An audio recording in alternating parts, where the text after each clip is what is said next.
अस्सलामुअलैकुम। ताज बना रही हूँ मैं गुड़ के रोट और गुड़ के मलीदा। तो इस तरह ड्राई फ्रूट को 1 चम्मच घी में हम अच्छी तरह से रोस्ट कर लिए हैं।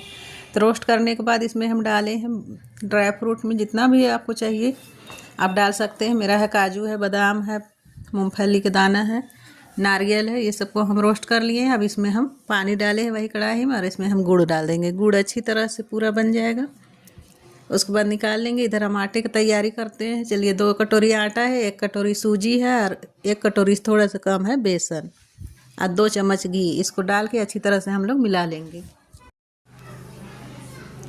इस तरह से डाल के अच्छी तरह से हम लोग इसको मिक्स कर लेंगे। मिक्स करने के बाद देखिए इधर मेरा गुड़ रेडी हो गया है। अब इसको हम उतार के ठंडा कर लेंगे अच्छी तरह से। उसके बाद फिर इसमें डालेंगे। तो इस तरह से हम लोग डाल के अच्छी तरह से आटे को हम लोग मिक्स कर लेंगे घी डाल के।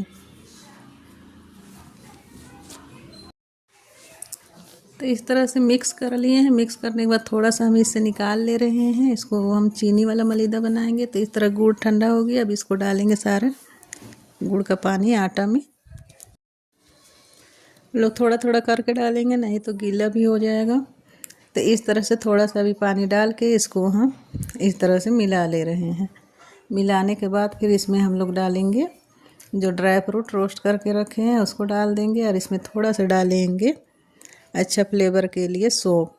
तो 1 मुट्ठी जैसा सौंफ डाले हैं। तो इस तरह से फिर से हम लोग थोड़ा सा सौंफ डाल के या फिर जो गुड़ का पानी बचा है उसको डाल के फिर से थोड़ा थोड़ा मिला लेंगे। इस तरह से मिक्स करके इसको आटे की तरह अच्छी तरह से गूंद लेंगे हाथों की मदद से।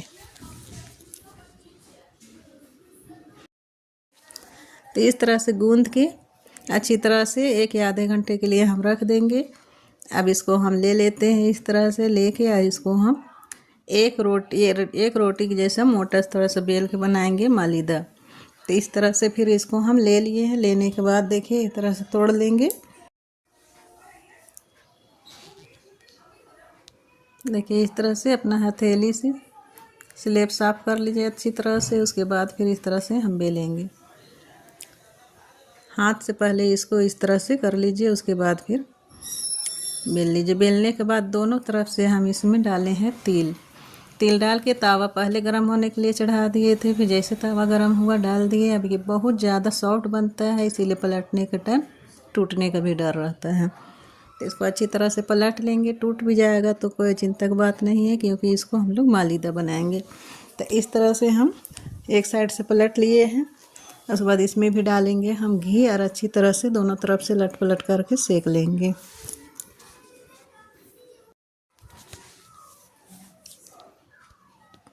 तो चलिए इस तरह से अच्छी तरह से हम सेक लिए हैं। अब इसको हम लोग निकाल लेंगे। निकालने के बाद फिर ठंडा करके इसको तोड़ के बनाएंगे मलीदा। तो इस तरह दोनों तरफ से हम घी डाल दिए। घी को अच्छी तरह से डालिएगा ताकि मलीदा सॉफ्ट बने, एकदम मुलायम बने, बाद में सूखे भी नहीं। घी का थोड़ा सा ज़्यादा ही जगह हम घी डाले हैं। तो यहाँ पर आप भी घी डाल के दोनों तरफ से अच्छी तरह से सेक लीजिएगा।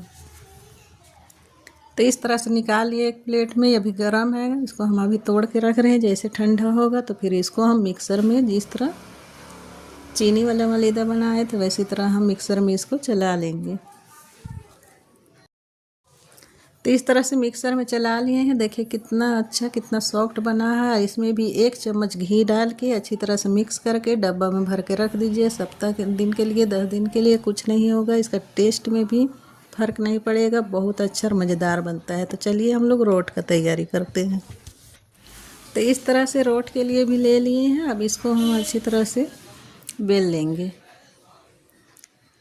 तो देखिए इसको हल्के हाथों से बेलना है, क्योंकि आटा बहुत सॉफ्ट और मुलायम है। इस तरह से ऊपर से एक साइड से तेल दे के इस तरह बेल दिए हैं। अब दूसरा तरफ भी इसी तरह पलट के तेल डाल लेंगे और इसको भी इसी तरह से बेलेंगे। और हम तावा ही में सेकेंगे। आप चाहे तो फ्राई भी कर सकते हैं, डीप फ्राई कर सकते हैं। इस तरह से कट कर लेंगे बर्फ़ी के जैसे।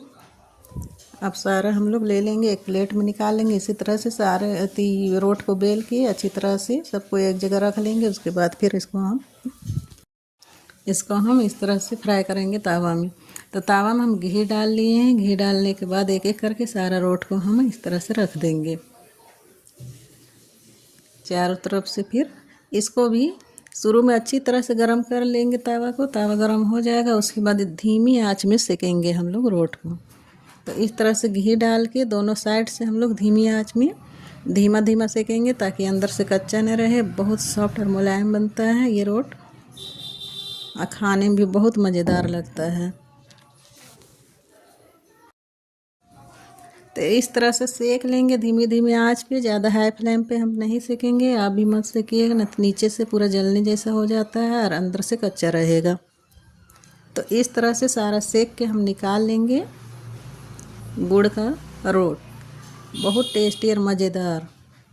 तो चलिए इस तरह देखिए कितना अच्छा बना है, एकदम बिस्किट तरह मुलायम सॉफ्ट। चलिए अल्लाह हाफिज़।